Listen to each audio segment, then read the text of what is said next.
Ladies and gentlemen, my name is Royce. I am your runner. Welcome back to the podcast for the second time. Gotta love those technical difficulties. Oh my gosh, we had no sound. I don't know what happened. We actually tested this before the podcast started, and now I am clipping like crazy. Holy crap. This is not good. Give me just a sec. Hold on. Wow. What's going on? I don't know. I have mic levels clipping like crazy. Oh boy. Man. That's nuts. I love it when technology wants to work with you. So, for those of you who are unaware, I am back with a very special guest this evening. In case you didn't see the first silent video that we did.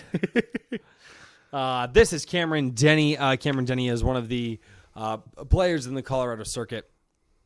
Been around a long time, knows a lot about the Colorado player style. And Cameron, for those who don't know you, give a quick rundown of like your experience in Colorado and then how you got involved in like the airsoft industry. Well, so I've been playing for about 10 years now. I originally started at APC indoor. I played primarily indoor forever. So, you know, it's one of those. I got into the airsoft industry when I saw a job posting for Kiowa Creek, and then I worked there until RAP Kiowa. So actually something you told me when we were doing our tester run, which should have worked and didn't. So what was your actual job like position at Kiowa? So I was the head referee. So head referee, in-game ref. You know, I'm an airsofter like you guys. Even when I'm refereeing, I still want to play. That's why I got into refereeing. Is like I enjoy playing. I want to help generate games. But then at a certain point, you're like, I want to stop. Like, let me play, please. So on top of being the head referee and the in-game ref, I was the chief safety officer. So my job was to ensure that the field and the environment around the field was safe for both players and staff. Okay. And you did. You did, because I remember being there, and I actually remember a couple times people would like yell at you and be like, that person's not following what they're supposed to, and you're like, I'm standing right here. Yes, they are. Yeah. I know how far 50 feet is, and they are more than 50 feet away from you. Well, and the other thing that I ran into a lot is I'd get newer players complaining about some of our more veteran players. And, you know, that's already a sticky situation because people are like, oh, the field's favoring the veterans. And it's like, well, no, I'm calling it how it is. That's how I do things. And the veteran players know how far they can push it. They know that they can get right up on 50 feet, and they know that distance because I've grilled them on it. And the new players aren't used to that. Yeah, especially when somebody has like an LMG. Yeah, Giggles with his PKM. Yeah, just on top of people. I know. Giggles ended up he really close fired Cursus one time, but like in the and it was just one of those like Cursus ran up on him and really surprised Giggles, and he just rolled around with his PKM and just he put like one into the chest. Like Giggles has really good trigger control. Well, and the other thing and Giggles was like, I am so sorry, Cursus. I'll call myself. He was just surprised, right? Yeah. And I've seen that happen. And like I've seen it happen. And he goes, I'm so sorry, dude. And Cursus was like, dude, that was awesome. No, you keep playing. But that can happen with the veteran. Yeah, guys. And that was a couple of veteran players, and they've known each other for years. Oh yeah. So all right. So guys, why am I doing? First of all, welcome back to the podcast because it's been a long time since I've done this. I love doing the podcast. I love just having long form conversation, especially about airsoft. It's freaking airsoft is fun. That's why we're all here. Evic.com on their YouTube channel actually just recently did a new insert, which is the Not So Round Table, so an SRT insert. Talking about like different caliber airsoft replicas and their question was like, what's the purpose? Why do them? Why do companies make them? Why, right? And I love that question, and I think that they touched on something mildly, but not as in depth as I wanted to go, which is fine. Like, right? Like they're just talking about it from their standpoint, but they gave me an idea to do this. So Eva, thank you so much. And by the way, if you guys haven't checked out the insert, the NSRT, go do it. It is really good. Yeah. Because a lot of times, like, players are asking questions. I'm not gonna lie, like there were tech questions that I never even thought about. And just watching their channel, all of a sudden somebody will say something, you're just like, I get a tech question and I send it to Ross because I don't know. well, but I tech on my own stuff. True. So for me, when somebody asks this like off the wall question, but anyway, if you guys haven't seen the insert, go watch evic.com's insert. They're so good. They really are. They're fun. They get some of the more notable airsoft YouTubers on. Jet the Desert Fox, Novrich is on a couple of them. Airsoftology Jonathan. The guys that we all look up to. I mean, go watch. But talking about airsoft replicas, keep it basic, simple, stupid for right now. We'll get into it here in a minute. Okay. What's the point of having airsoft replicas having different caliber magazines? Well, it depends on where you're looking at it from. Look at it from... You and I already know where this conversation will get to. Yeah. Let's save that for later. Okay. Because you and I have talked about this, so we know how to approach this. Okay, but what's the point of having different caliber? They all shoot 6mm. In a basic sense, there isn't one. There's really not, because we all shoot the same thing. Yeah, stuff looks cool. Yeah. I'm not gonna lie. Some of like that. I'm not gonna lie, dude. I actually want the KWA TK45. Oh no, go away. I don't know, Just man. buy a Vector. It's the same thing with an AR rail on it, and you can get those rails for a Vector. True, but it's like half the cost. Buy once, cry once. It's like, hey kids, Daddy's gonna buy a Vector. You're not eating for a week. No, I will say this. I understand the Vector. And I understand the appeal of those. Aesthetically, Yeah. I actually really, genuinely speaking, like, Yeah. I understand they like combined like a Vector with like an ARP9, and then KWA came out with that. And admittedly, like everybody knows that, but for some reason to me, it just looks good. So outside of looks, what's the purpose? Why would you buy? And we're going to get into this a little bit more, guys. So hang out. I promise you, because we're going to give you a reason as to why you should own various different platforms. So for those of you who are married, your wives need to watch this show. We'll give them a reason. So, when it comes down to it, if you really think about it, we're all shooting the same ammo, but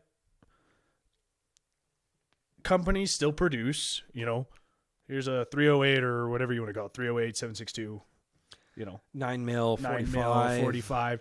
I mean, you can still even get like Barrett style replicas that are, 50 cal. It's like, we're still only shooting 6mm. Mm-hmm. So what's the deal? And strictly from a standpoint of, and this is where I was before I experienced a rule set that is in Colorado, and it seems very specific to Colorado. The Jet Desert Fox events, like I am 90% sure that Jet Desert Fox is stealing from like the Colorado rule set. And I would not be surprised. And here's the thing: is it's not stealing so much as it is, hey, I found this rule set, I really like it. This works. Let's use this. Yeah, but he's not using the full rule set, but there are some things about it that are just ridiculously close. And that's not to say anything bad about Jet the Desert Fox. I still watch the guy's videos all the time. I think he is a phenomenal player. That guy is the player that makes me jealous. Like, even in his, he had a video, and now I edit videos, right? Yeah. So I know where to look for cuts, and there's not any. Yeah. Outside of going to the scope cam and back, and the audio is still lined out, there's no cuts, and I listen for this crap. 87-person kill streak. Mm-hmm. That's insane. So he's a good player, but if you really look at it, it's like why have, and it's one of the things that I struggled with for a long time. Why have the various different airsoft replicas, right? because I like spending money. Right, because I like spending money.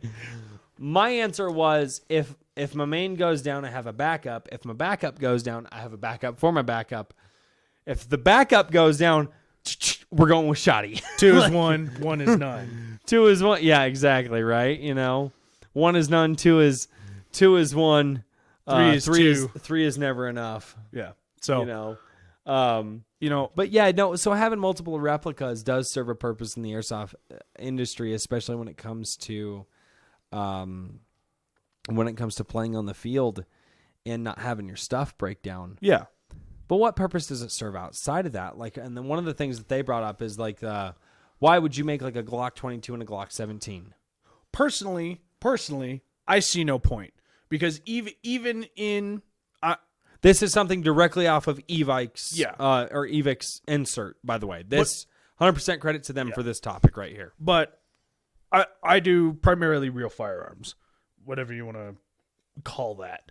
I played airsoft forever. I was in the industry, but I still continue with real firearms. And even in a 17 and a Glock 22, even in the real world, they take the same holster. They take the same magazines. Yeah. The only difference is the barrel because it's 9 and 40. That is the only difference. Mm-hmm. So when it comes down to stuff like that, I don't see a point. Like there's no changes to your rule set because it's still a handgun round. Well, it's like so let's say the rule sets didn't exist. What would be the point between like a 416 and a 417, or just an M4 and like a G28? The G28 being my personal favorite. 50 Shades of Brown. Whatever. You know the M14 I'm having done by Ross. Mm-hmm. I'm actually externally making it. I'm accessorizing it. 50 Shades of Brown. The accessories are going to as closely replicate the G28 as I can, and I'll have to. You gonna put a Schmittenbender optic on that? But what I'm gonna do is I'm gonna paint all the accessories gray. Okay. So I have my black M14 EBR. Okay. That's gonna have gray rail covers. Fair. Gray, like it's gonna be black and gray instead of the 50 Shades of Brown. As you can tell, I'm never gonna say I'm not a fan of the burnt bronze FDE color. I love that color. Well, but you know what happened with that, right? They used the same color in different materials, and so it just turned out 50 Shades of Brown. But anyway, that's a whole nother color. But what's the purpose? Why would you have an M14 versus an M4 or a 417 versus a 416? There are small differences, like even in a rule set that didn't any type of rule set that didn't accommodate anything, right? Mm-hmm. You're good. Okay. Keep going. I ran an MP5 because one, aesthetics. I liked how the MP5Ks looked, especially with that sword front end. I'm gonna get one of those for mine, primarily so I can run cameras. I need to pull my 60 round per second out.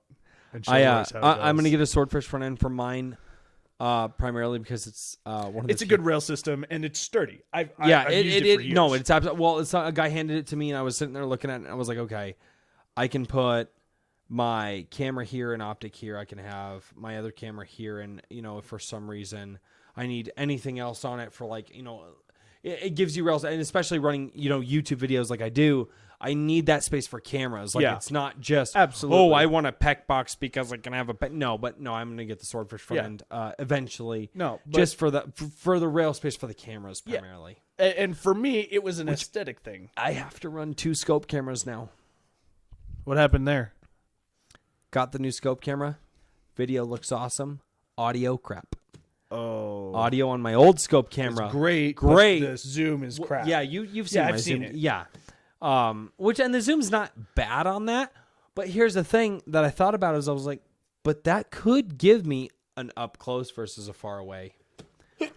But yeah, the audio. But anyway, but like the MP5, like outside of running it because it's cool because you like it. Which, by the way, the handling of an MP5, because I do run one, handling on an MP5 in close quarter situations. Oh. Well, and since I played indoor primarily, so an MP5K, And I've been up against you in closer situations. It's not. No. Well, here's the thing. He grew up as an indoor player. He started out as a paintball player.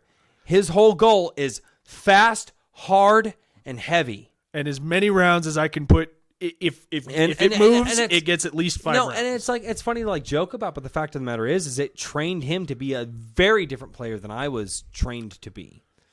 Which is why I'm not good at like being up from the front lines. But the MP5. So okay, it's a shorter profile. So if you're playing indoor, shorter profile. If you're outdoor, longer profile, which tends to come in an AR. But outside of environmental restrictions, I don't see much of a point unless you have something that caters to it. I agree. And this is where we're actually going to start to get into the meat of the conversation, because I feel that this is a really good turning point. Is when it comes to Airsoft, why should I own an ARP9 versus just a Crytek M4? They're all M4s. Versus, He's biased. He's biased. He doesn't like M4s. I don't own one. I know. It's crap. I own the Barbie dolls of the M4 world. I have a Scar and I have a Masada. Those are the Barbie dolls of the M4 world. They're M4s, guys. They're just prissy M4s. A Scar L is the most useless weapon ever devised, both in real firearms and in the Airsoft. Military. The U.S. Army denounced it because they didn't see a point in it. But mine does look good. It looks good. But that's about it. Mine was also free to me. Yeah, true. It's $450 if I wanted to buy it. If I got a free Scar, I'd rock it. But you're never going to see me rolling dollars out for it. I haven't. Yeah, the optics were free. Yeah, I think literally the accessories on the outside have cost me a total of $40. I remember you rolled up to Kiowa with that thing, and you're like, "Yeah, I got this for free," and I'm just like, I want to hate it. I want to hate it.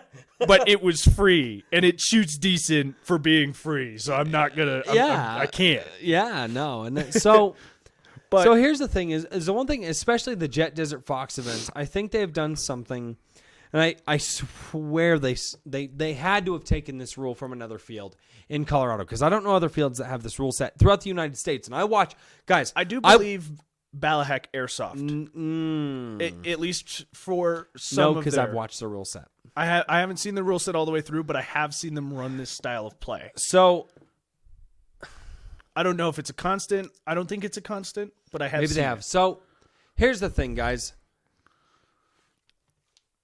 And this is a fault of Airsoft owners, Airsoft field owners in the U.S.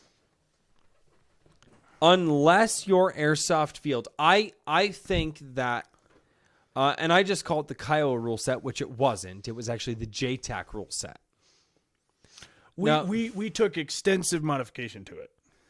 Not when it came to the 5 primaries. No, not to the 5 primaries. To the 5 primaries. That's what I'm talking about. Fair. The 5 primaries were directly taken from JTAC Milsim, which is now Titan Milsim. And what I loved about it is it gave you a reason to have a different platform. Absolutely. And that was part of our thing. And I explicitly bought Airsoft replicas. I found them on Craigslist or where I could find them. But I specifically bought them because I went, okay, if I want to play this way, I need this replica. It needs to shoot this strong. It needs to meet these requirements. When it comes to normal fields, whether it's just like, full auto or semi-auto, guys, just go out and buy a Crytek. I'm sorry. I don't even own a Crytek, but I'm not going to sit here and say that they're not the best freaking M4 on the freaking market. Yeah, definitely for your money. Like for the amount you spend on a Crytek, you'll get the best performance. When I moved to outdoor play, I actually purchased a Crytek, and I literally ran that thing until the internals gave up on me. Yeah. It was 6 years, and as you can attest, I run guns hard. I've been on the receiving end of a gun that you borrowed. Thank God I didn't get hit by that. I did get hit shortly after that, not by you. Yeah. But the guy was like, game off. He didn't even get the end down, and 6 BBs were at my face. I was like, ah! But Why have different calibers in airsoft? Why have LMGs? Why have SMGs? Why have rifles? Why have snipers? Why have any of this? Yeah. And it's so funny because most fields go like, oh, we have like this limit for airsoft guns and it's full auto or semi, and then, oh, sniper rifles get the exception. Yeah. Why?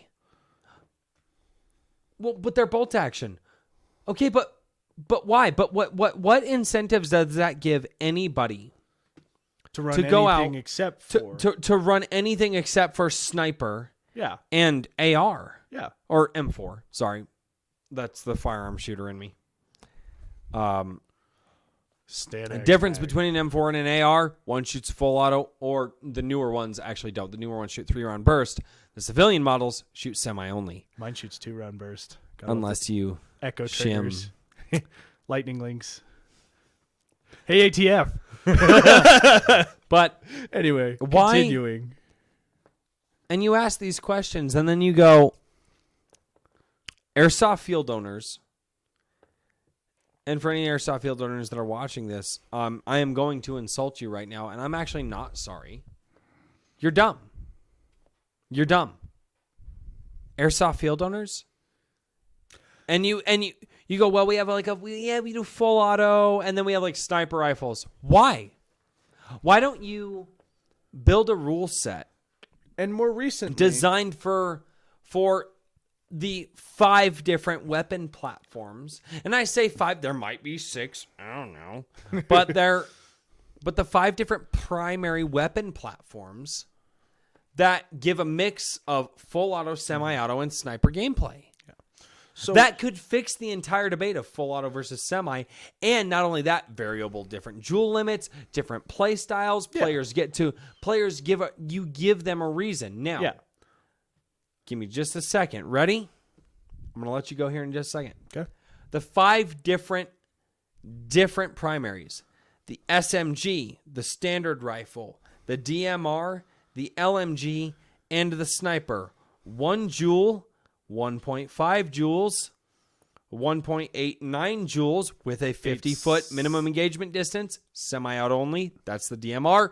1.8. The DMR and LMG are 1.87. 1.87, sorry. It shifts. I'm sorry. There's a couple of different fields. Yeah. But anyway, so yeah, 1.9. Just call it 1.9. Call it 1.9. 1.9 joules, semi-auto DMR, 1.9 joules, full auto LMG. Those have 50-foot or 75-foot meds, whatever, and then the sniper rifle med, which is usually over 100 feet, and they've got a 2.8 joule limit. Yeah. So almost 3 joules. Why do fields? And I can't. I will say this: Rampart, I have not played Rampart. I don't intend very to. similar rule set. They give you a reason to bring certain replicas. Yeah. I've read the rule set. I've talked with Ryan, kind of one of the lead. By the way, he is watching, or he was watching. Ryan, say hi if you are still watching. You know, I've been Guys, we will look at the chat at the end. Q&A is always at the end of my podcasts, okay? You know, but I've talked about it and I've heard about it, and you know, Zeb just recently played at Rampart, and I played there as well. It's really fun. yeah, I've heard a lot of good things about it. It also makes your butt cheeks hurt. Yeah, no, When you run uphill and downhill all day, and then you sit down the next day, you go, why? You forget you have muscles there. At this point, if I'm not running on flat ground, I ain't running. So running up a hill, you guys have fun. I know it's free. There's some cool guys up there, but nah. But nah. But yeah, you know, So what advantage does a rule set provide like that for different caliber well, replicas? so you know, it presents the biggest one, and it's why the hell would I ever buy anything outside of a 5.56 or a sniper rifle? 5.56, 6mm, M4. M4 Stanag mags. You know, and it really fulfills that. But then outside of that, it changes the gameplay. I don't know how many of you have had the opportunity to play with that rule set, Which is SMGs are 1 joule. and they're full auto, no engagement distance. Full auto, no engagement. Guys, 1 joule is About 330. 345 technically. No, It depends. not on my chrono. Okay, on my chrono with 0.36 is 1 joule. Not all chronos are equal, children. Big facts. I have chronoed quite a few, and I've noticed about 330-ish. It depends. 1.15 joules is about 345, 350. Depends on what you're chronoing with. But anyway, Anyway, 0.25. continuing. I chrono with 0.25. I chrono with 0.36s. Can't joule creep when Ding! you... Yeah, No, but... very true. So anyway, guys, SMGs, 1 joule with full auto, no minimum, right? SMG needs to take a pistol caliber mag. 9mm, 45, whatever. Your Crytax, your Vectors, your TK-45, Scorpions, Scorpions. your The MP5s. Scorpion was a huge development in Airsoft because, people called it the poor man's Sistema. Because the Sistemas are like $2,200 or whatever, right? And okay, You ever shot a Scorpion? I actually got to run a Scorpion at a Milsim event. They're good. They're nice. Being honest, I'll take an American PTW over a Scorpion, but there's also a $1,000 difference. That's a $2,800 gun, not counting the $100 mags. An American PTO. Yeah, that one is produced in America. Okay, so you obviously understand SMG 1 joule about 330 feet per second, depending on how your chrono reads. If you do the math, it's actually 330 ish. Do you want to run the equation? No. We can make a really boring show right now. No, 3-6 gang. SMGs, 1 joule. Rifle with full auto, no minimum. Riflemen have 1.5 joules. Semi-auto locked. Semi-auto only, no minimum. DMRs, just call it 1.9 joules. 50-foot minimum. Semi-auto locked, like semi-auto only. Locked. Okay.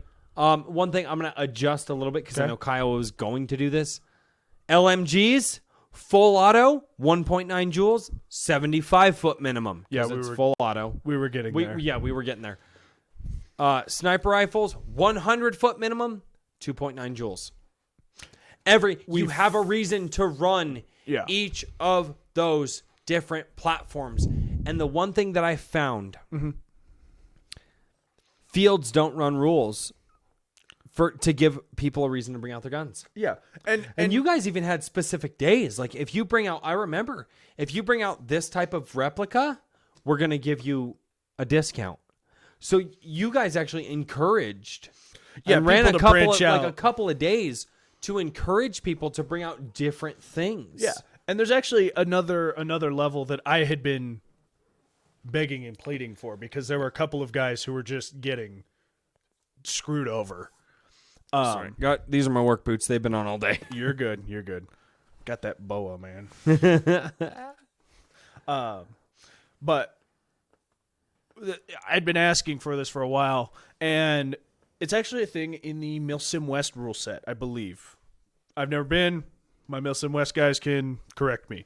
But HMGs, heavy machine guns. So there's LMGs, your 249, your 240 Bravo.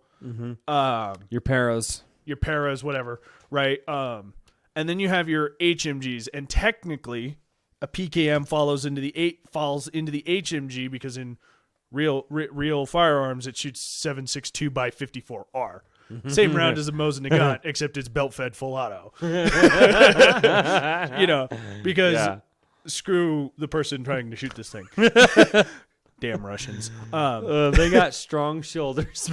The Russians, you got strong shoulders. Yeah. But so I was pushing for an HMG movement because we and like the MG42s. They're technically. I was gonna do if it was considered an HMG in real firearms, it would be good, and if it weighed over 35 pounds. What's his name? Donovan. Do you remember Donovan? Okay. Donovan, I don't know if he's watching or not, but one of our players was named Donovan. He ran a Red Wolf MG42. Full steel body, and a real hardwood stock. That thing weighed like 50 pounds. Get swole airsofters. So Anyway, so there are, if you generate a rule set, there is a reason. And one of the things we were also moving towards is a 308 for DMRs only. I would have enjoyed, your M14s, your G28s, your 417s, AR10s, your SR25s. But it gives you a reason. So here's the question. What is the advantage of a field or a field owner having, let's just call it the Kiowa rule set, because a lot of people watch my channel know Kiowa. Yeah. Let's just say the Kiowa rule set, right, which we've covered a lot. What is the advantage? What's the incentive for the field owner? Hold on. Sorry.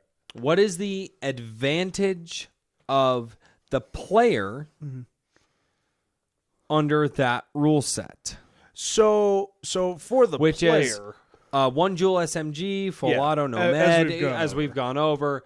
No med, 1.5 Joule, or 400 foot per second airsoft rifle, AR, semi-auto, no med, DMRs, LMGs, snipers. You guys get it. Yeah.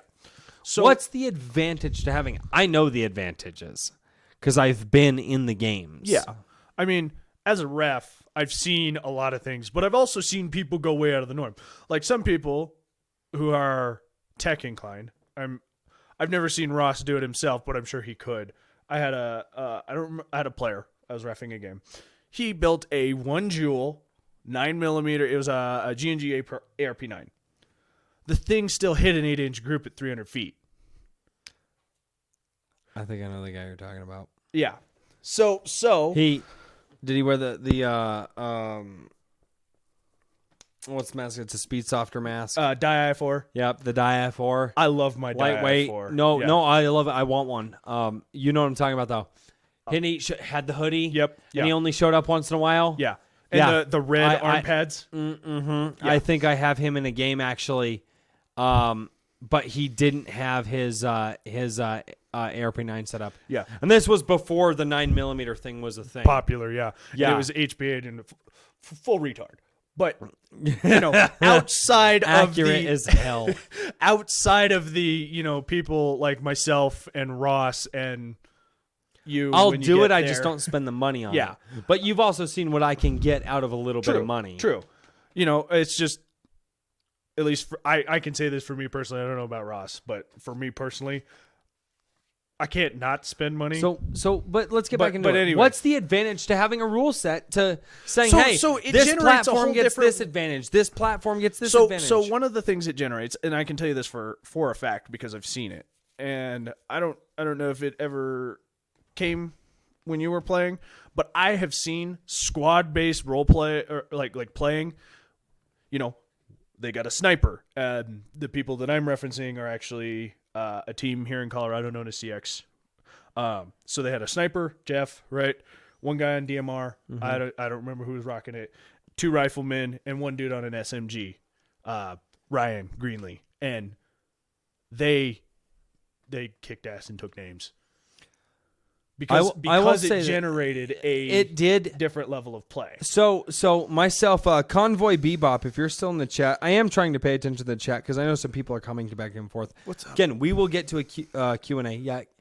But Convoy Bebop knows this because he played with me a lot. Yeah. And Convoy Bebop, he always ran his RPK. That thing was not fun to be on the other end of. No, it wasn't. I've been on the other end. Although it was not the most souped up RPK ever, because it wasn't until one of our techs got a hold of it. And then, but dude, that thing was not fun to be on the other end of. No.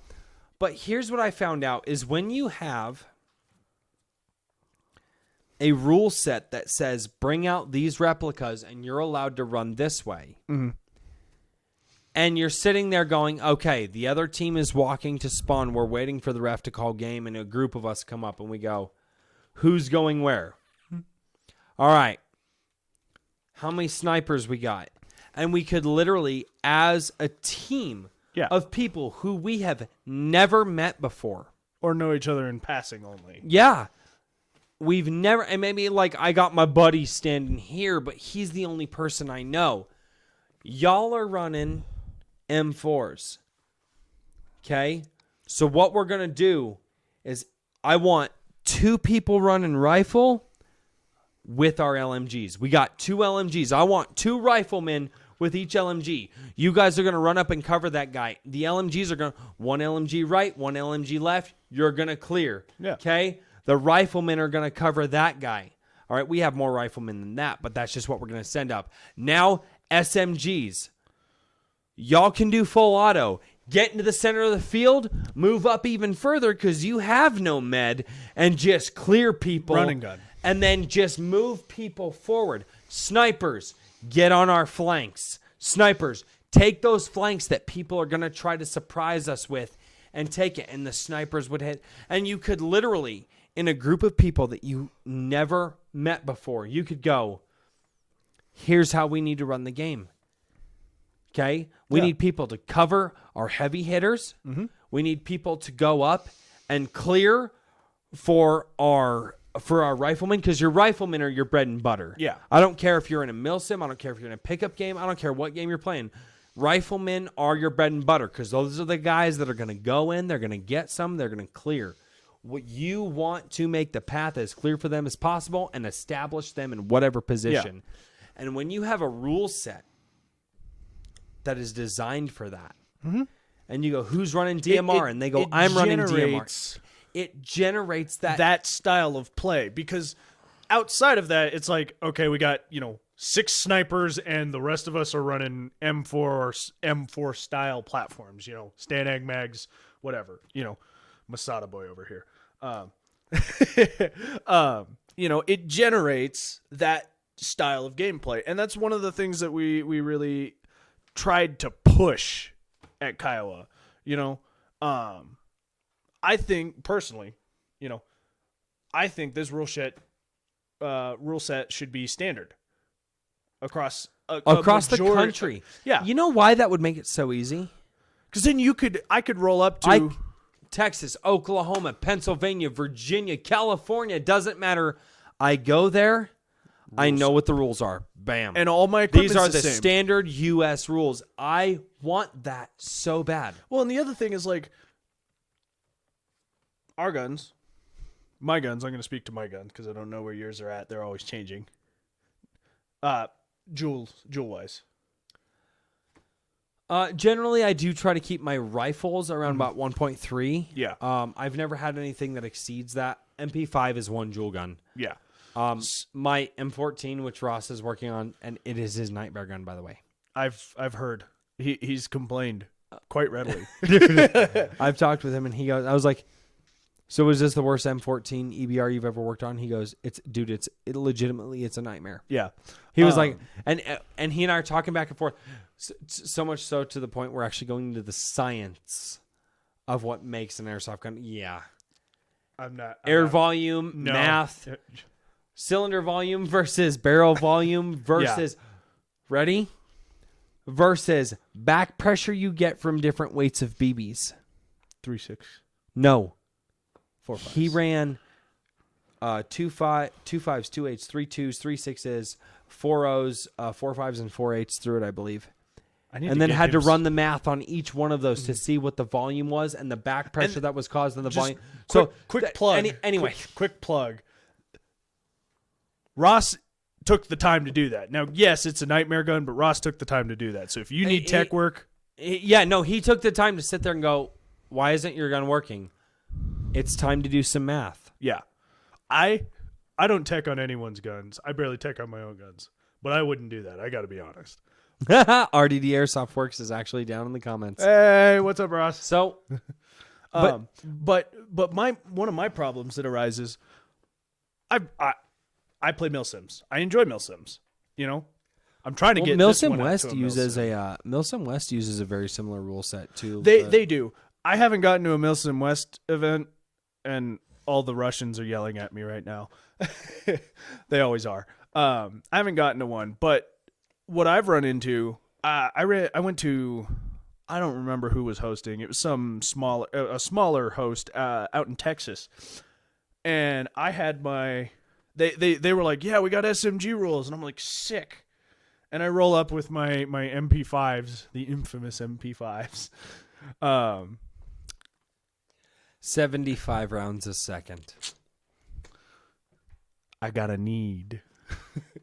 Anyway, A need for speed.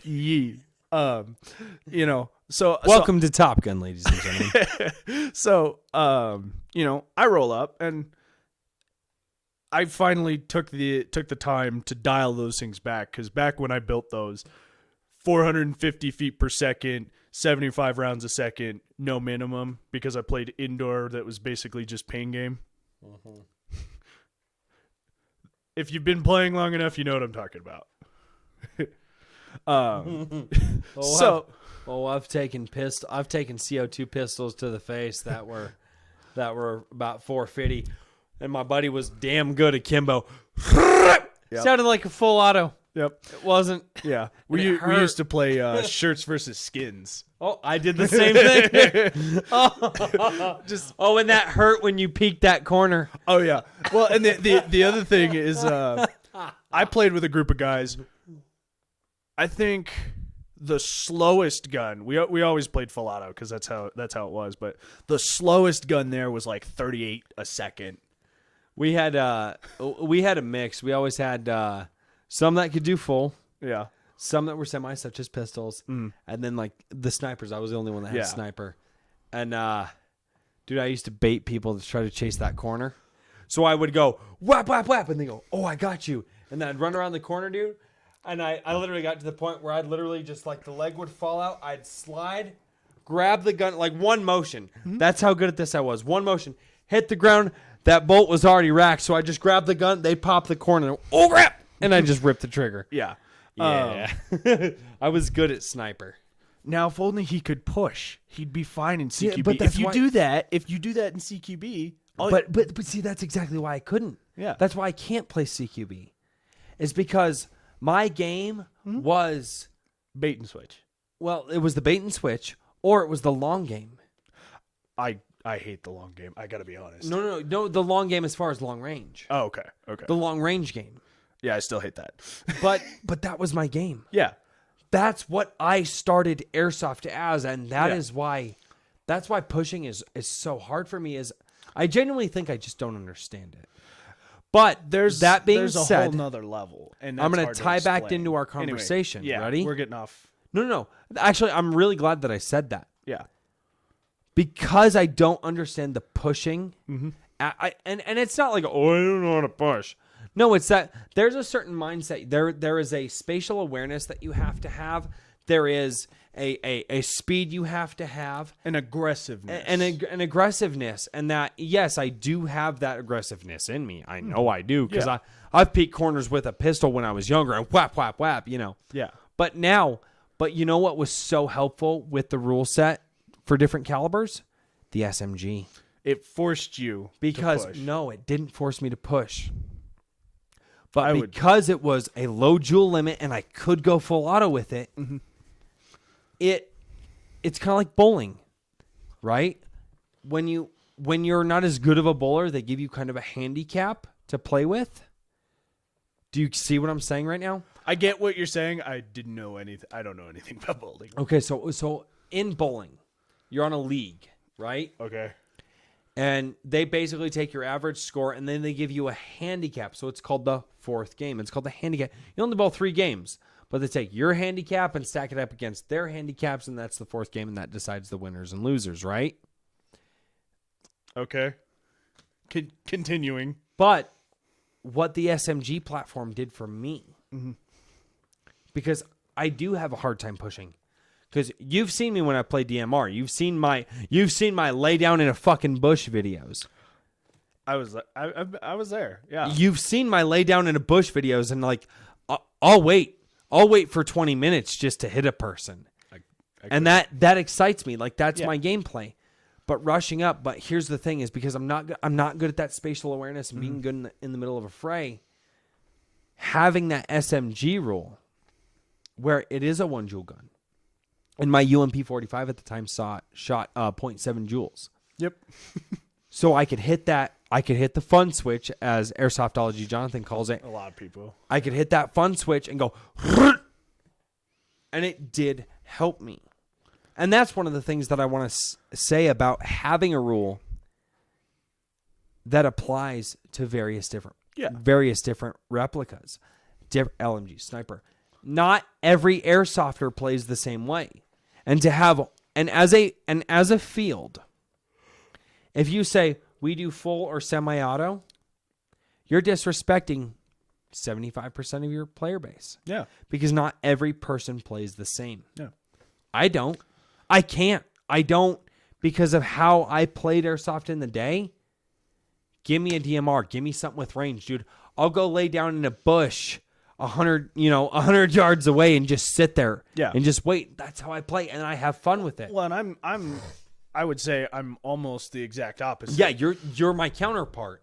You're gonna give me something that hits hard, but it's you and I are on super comms, close. and I'm gonna say, Cameron, you have 4 people in the building in front of you. Take a hard left, hit them hard, go fast. If you can, drive them out. I'll cover you. And I'm going to be your long range guy. Yeah. Again, you and I are counterparts and could work in that way. And we just never get to play together. No, we never get. No, but actually, the one game we did at FAF, and we did very well. That was fun. We were back and forth communicating, and we helped that kid out. I thought that was dude. cool. That was So no, we really did. That was really fun too. And Casey Thompson was there too. Yeah. CT Airsoft was there. But man, and that's the one thing that I love about. I think different caliber airsoft replicas. There is absolutely no point if airsoft field owners don't start to get the point. No, I would absolutely agree with you. The biggest issue that I see, especially like for the new fields, I don't think that'd be an issue. For fields that are younger or have been open for a while, I don't see that being a problem at all. You gives make people a reason to spend $450 on a vector, or you could just be like Bill and just win it. Yeah, or $300 on pants. Yeah, can you believe Bill won that? Okay, I got to be honest. He told me that, and the first words out of my mouth were bullshit. Guys, the EVIC Epic Saturday giveaways work. Convoy Bebop is in the chat, or at least was. I just want to say something real quick. He won he won the Black Friday Vector giveaway last year. Chris Vector, 2 years ago. Oh god. And no, it was literally at their release. It was right after the AEG Chris Vector's released. My buddy Convoy Bebop won one. Got one. So I want to say something real quick. I have been playing Airsoft for 10 years, and I've been doing like the EVIC side of it for probably 8.5. And I have never won anything from any of those giveaways. And this man's I've won twice. Has won twice, and his friend Bill, Convoy Bebop, one big one. Won a big one. And so I got actually my gloves, and you'll see them in every one of my videos. They're my hard knuckle black gloves. Won those from EVIC, and then I won one of their swag bags. Gloves are overrated. Yep. Says a person who don't own gloves. Them knuckle shots don't feel good. Unless you're used to them. If you're used to them, you get used to them. Again, I played the pain game. I don't feel anything in my hands anymore. Yep. So anyway, I think we've covered the topic. There's plenty more to say. No, there's plenty more to say. But the fact of the matter is that. When it comes down to it. So here's the fact of the matter. Why should you own various different platforms that have different calibers? You shouldn't, unless your rule set the field that you play at caters to that rule set. So guys, let's open it up to a Q&A. I am looking at the Q&A right now. There is a delay on the video. So if you guys want to ask questions, I would love for you all to ask questions. So we'll give it just a second. If you guys have any questions about the 5 different primary platforms, what rule set you think would run an airsoft field good. I just wish more people would use landmines. I got to be honest. So at Kiowa, we had a whole section of our rule set dedicated to like claymores and landmines and tripwires, and no one ever did anything. Well, but you know why? No other field had rules for that. I know, but it's just like we But that's the thing is nobody else had that. And you guys thought about that. You guys thought about the very, not just the 5 primaries, but the pistol rules, the landmine rules, the grenade rules, the projectile, the 40 mic rules. Yeah, the 40 mic rules. You guys thought about all that stuff. I'm still pro tagging. I wish we could have used tagging rounds at Kiowa. So we could have used the chalk rounds, right? You could use the chalk rounds and the dummy rounds. Mm-hmm. You couldn't use the pyrotechnic rounds. That's fine. And that was purely because it was so hard to control where they landed. Yeah. You know, nothing against the tagging thing. I just the What's going on, RDD? What's up, Ross? Guys, I need to get a gun to you. We got questions. This is our Q&A section. If you want to ask myself or Cameron anything. So he was a ref at a field, and he's obviously he was in Airsoft at a time when it was taking off. I was in Airsoft before he even got in and came back in. Ryan, I'm not scrolling back up to your question. You need to retype it. We're lazy, remember? Dude, I have no idea how long the chat's been going on. Answer Ryan's question. What is Ryan's question? Please retype it. I am looking at the chat right now. Ryan. Oh, God. You forget we're lazy. No, I'm scrolling now. Oh, I'm not. I wouldn't scroll. I'd let them retype it. Right. Okay. Okay. I think this one here. Question. What about internationally recognized DMR platforms that are real life full auto capable, such as the VSS, I'm going to stop you right there. MK14, M14, and the PSL DMR platforms, semi-auto only? I'm going to stop you right there. Okay, there has to be a drawback. One, there has to be a drawback, but even in the real firearms community, yes, they're full auto capable. And if you really want to throw it in the mix, you can throw the M27 IAR. That's considered a support weapon. I know it's important. I want one. But my thing is drum mag. I'm going to stop you right there. No, it's drum technically it is technically a light machine gun, even in the real world. As someone who ref, I love his brain's just like. I hate the M27 because it brings such autism to Airsoft. Because no one, like, the number of M27s in actual service is so low, I don't consider an M27 an LMG. You mean like the Shrike system that Crytek ripped off? Except I'm never going to run a Shrike. M4 but Master you know Race. what I'm talking about. I know what you're talking about. They're dumb. It's an M4 lower. And I have stated previously that I think they're dumb. I like Crytek's. I'm not saying I don't like Crytek. I'm just saying that I don't like Shrike-style systems. But what do I think about the Titan Power batteries? I haven't used no one. Experience, I've heard bro. good things about them. Dude, if they're lithium ion, the price needs to drop. But what do I think about the Titan Power batteries? Man, if they're lithium, I've heard great things about lithium ion batteries. They're pricey. HPA just came out with lithium ion. HPA BBs, the BBs that we use. Oh, okay. No, that company. Yeah. They came out with lithium ions. I've been out of it for a little bit. And if Big Red can get them, I will buy them from Big Red. Yeah. I'll send my money to Big Red, dude. Big Red's just a great guy. I was retyping it, but you went back. That's what you get, Ryan. So what other questions we got? I love this. I bought me an MP7 and FPS is 250. Is it bad? No, not necessarily. Keep in mind, it completely depends. It really does depend what you're going for that MP7. So MP7, I'm assuming, is gas blowback. Okay, so there are because they do have the new one. Well, that one hasn't. I don't know if that one's been released. I know that one's up in the air, but this is Rizzle. Rizzle, by the way. I don't know who that is. Anyway, sorry, brain. So there are 2 types of MP7, 3 types technically, that aren't the brand new one because I don't believe the brand new ones are released or popular in the market yet. They're popular in the market. I don't think they're released yet. They're still working on some kits. Anyway, but 250 FPS. So just talk about the 250 FPS. Is it good or bad? I don't think it's bad for indoor play. Not at all. I'm gonna disagree, but that's because my playstyle is way different. Well, I play indoor the way I played indoor forever. so here's what I will say. Okay, Cameron and I are going to disagree. Yeah.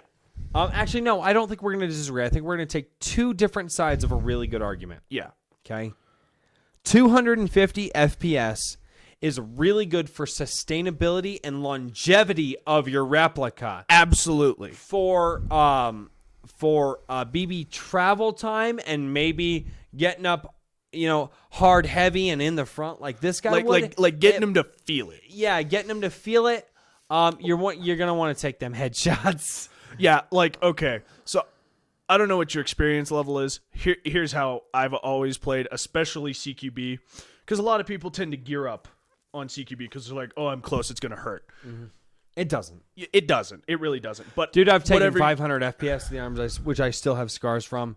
When you're in the game, you don't even feel it. Yeah. You're like, oh shit, I'm bleeding after the game, but whatever. But what I did is, so again, 75 rounds a second. So I do like one mag to the chest, and if they didn't call that, one mag to anything exposed. Yeah. Because sometimes as a ref, I've seen this. People get hit in the plate carrier and don't feel it or don't hear it. Well, especially guys that like the Russians. Oh man, they're running so much kit. Well, and not only are they running so much kit, they're running real plate. I mean, I run their actual plate their plate can stop an AK-47. Period. Yeah. And that's really tough. And you know what? Those guys are really good. I will say that. Like the Russians, we have they are excellent about they're calling those super hits. good. They get hit 3 or 4 BBs. They listen. Yeah, they've got their ears tuned to that. Yeah. And so okay. But do we have another question? CZS Airsoft, what do you guys think about the VFC MP7, hopefully coming out this summer? Okay. Personally, I have no experience. I followed it a little bit because I'm not if I'm for the most part,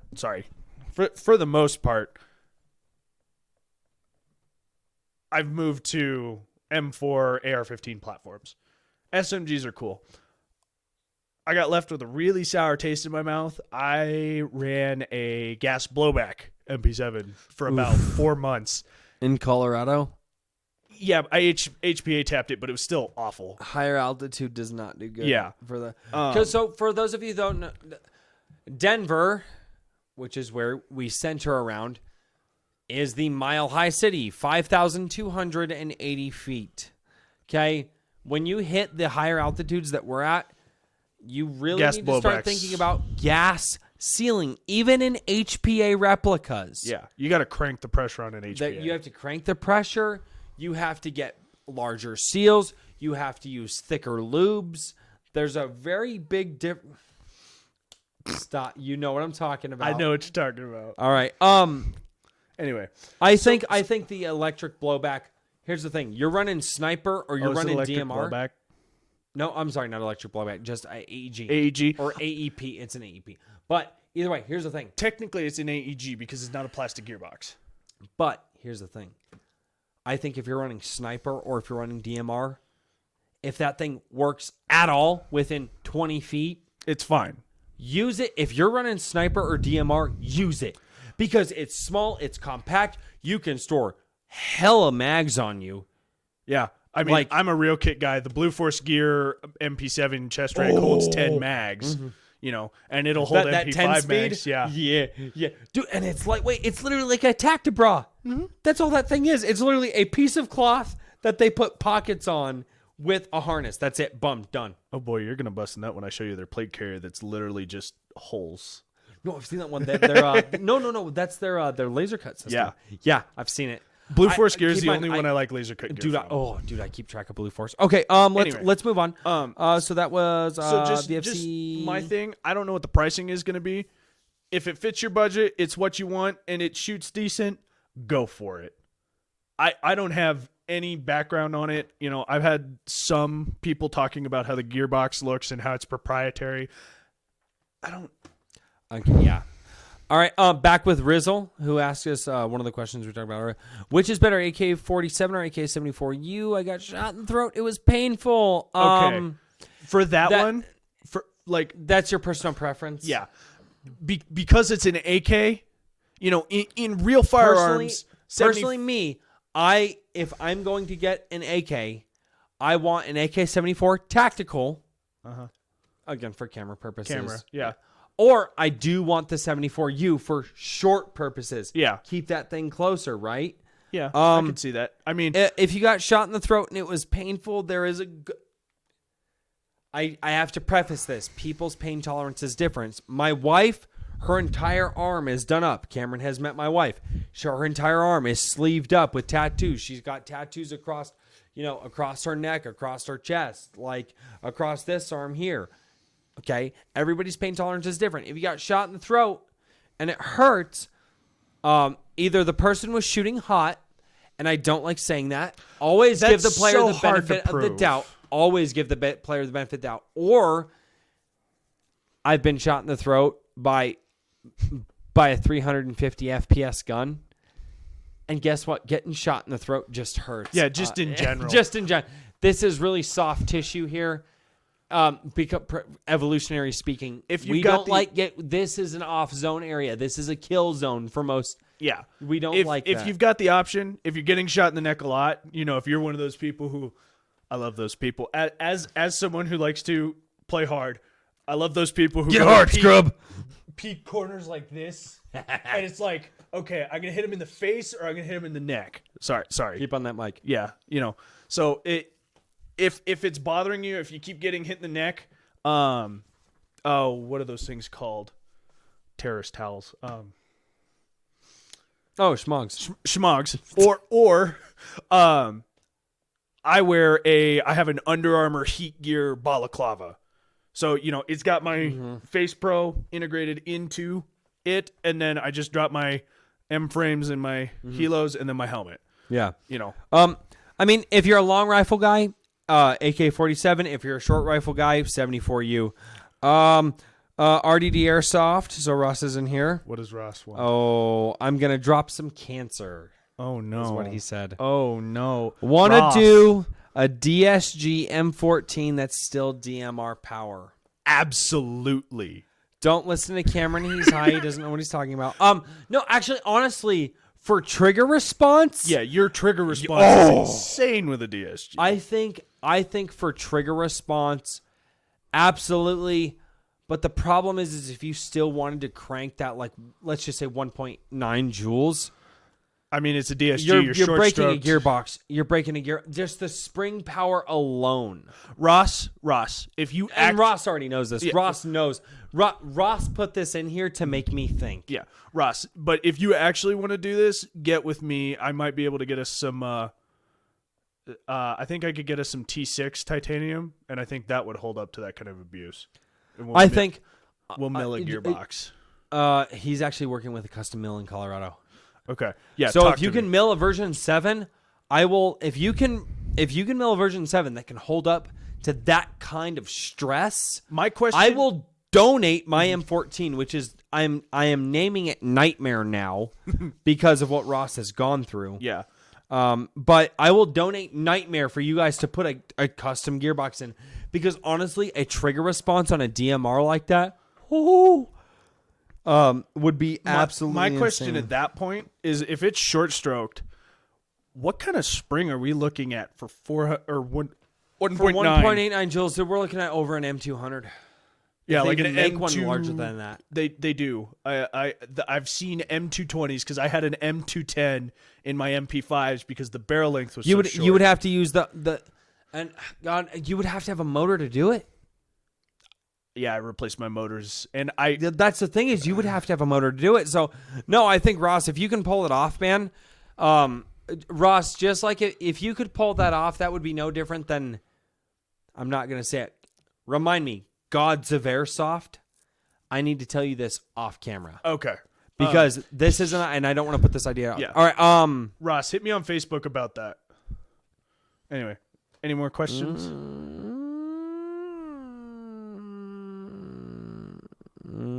Maybe. DSG build. Hey, Royce. What about being shot in the hand by 420 FPS RPK locked from 5 feet away? Get over dude, your stuff hurts. So that Bill's actually referencing a game here. Convoy Bebop is referencing a game. Is this the one where I kept hearing you cuss your brains out? No, so the game was essentially Alamo, right? Which version of the Alamo? Because I ran like 6 of them. No, not at Kiowa. At Badlands. Oh. Okay. Well, we called it. So you send 3 people in. Mm-hmm. All they had to do to get revived was get touched by the other person. Now, right? Oh. Okay. Bill was chosen to be the person. He had his RPK. RPK 425 FPS. Limit at Badlands was 450. Okay, that was standard rifle at Badlands was 450. I forgot about that. Okay, so I come up on Bill and I popped him a few times. I came up to him, dude. I rushed, and every time I met Bill, he shot me here, and then in the same position here. Mm-hmm. By the time we got to the end of the game, he had shot me so many times in those sensitive areas, my hands were actually vibrating. Mm-hmm. My hands would not close around my Masada anymore. Yeah. And because, again, I think Bill and it must have been 8 times or more. Yeah. And Bill went, whap, whap, whap, right? So it was 3 shots a pop. I caught him, he caught me, but it was all in the hands. Yeah. All in the hands. Every time. My hands were vibrating so bad. I literally, we got to the end of the game. And by the end of the game, I mean, I didn't call, because I was actually calling game that day because I was reffing that day. Yeah. He shot me. My hands were vibrating so bad it hurt to hold my gun. I dropped the Masada. Yeah. I dropped it. And I just sat there and I looked at my hands and I was like, and it just all the way up to here, dude. It vibrated up to my elbows. It hurt so bad. And I was like, and it's just one of those things, man. You're gonna play them games. You're gonna play big boy games. You gotta accept big boy rules. Can I tell you just real quick, because I know if we got questions, we'll go questions, but just a quick thing.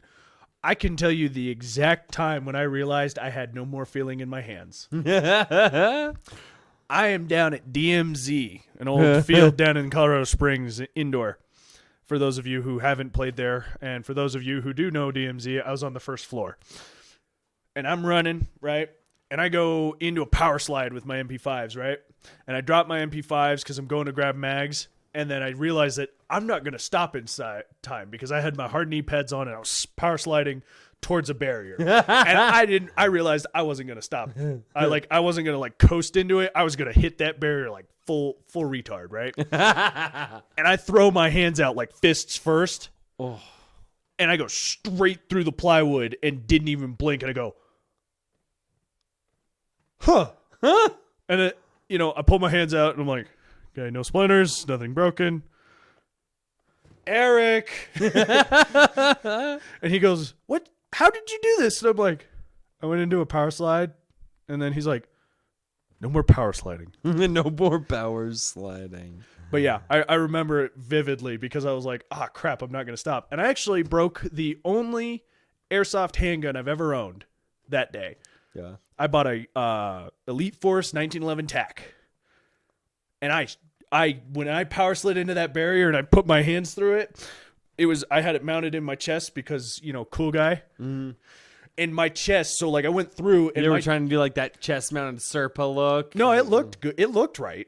It was fine until I put my hands through it and my chest slammed into the wall and I shattered my safety on it.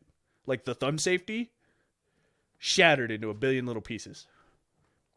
So, we got any questions? Is Ross being extra cancerous right now?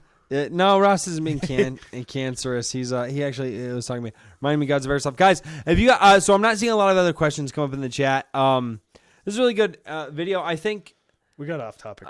We did get off topic, but the fact of the matter is why have different calibers in Airsoft? Because if your field owners are smart, they'll design rules for them. Yeah, exactly. But if they're not smart, there's no point. Unless you enjoy it. If you like how a 308, Scar H or 417 or if you like the ARP9 or whatever, if you like those, guys, go for it. I am the only person in Airsoft that I know. I actually, for me personally, this is a me thing, nobody else. I like how the orientation of the FAMAS F1 feels in Airsoft.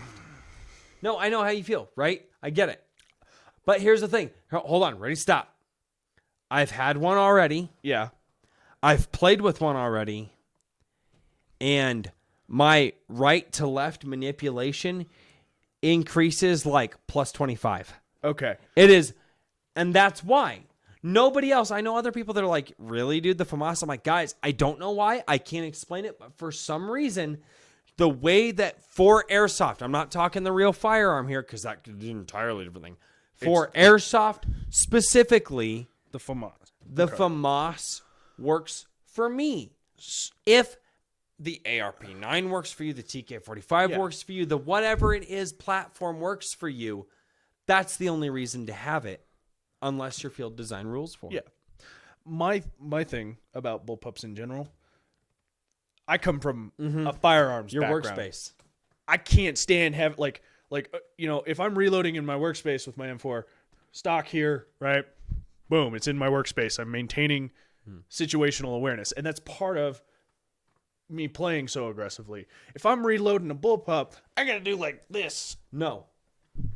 And I keep can, it in and my I can workspace. teach you how to. Okay. I can teach you. I know. I'll give you a quick rundown just for the FAMAS because I like it, and I was given one. You know that, right? I also Somebody went here, and it's actually one of the better ones with the better polymers.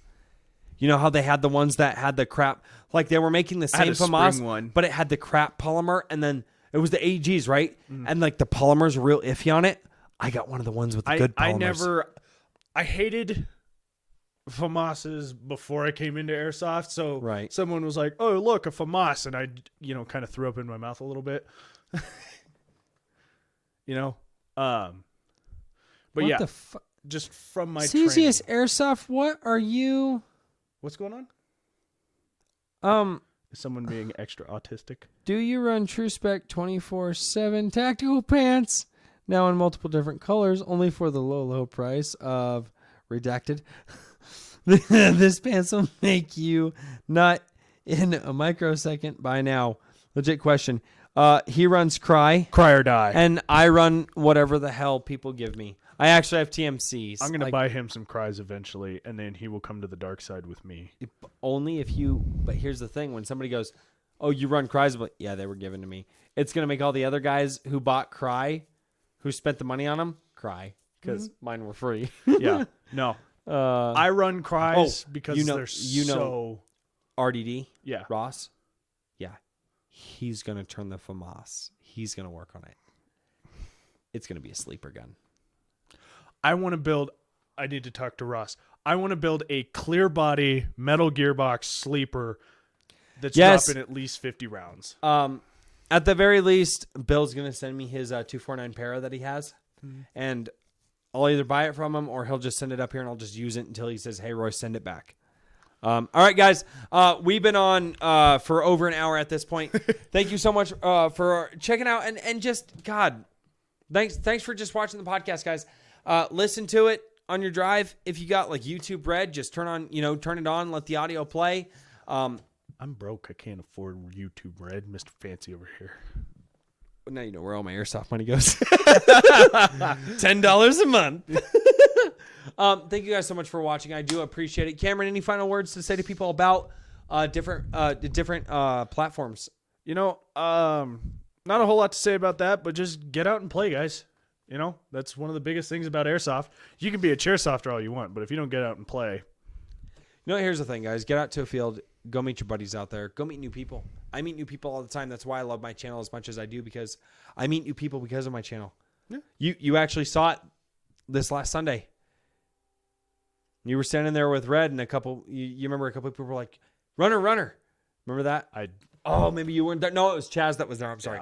Yeah. But it's allowed me to meet new people. Guys, get out, play Airsoft. It lets you meet new people, lets you be more social. And not only that, you get out and you get to shoot people with BBs, and it's fun.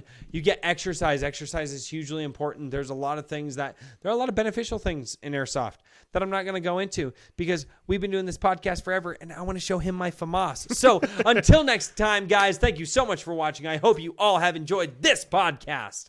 And until I see you next, thank you so much for checking out Runner Airsoft. And I have to find the off button. Smooth. Long ending. It's 60 smooth. grit It's smooth. Let it happen. sandpaper. Just let it happen. All right, later, guys.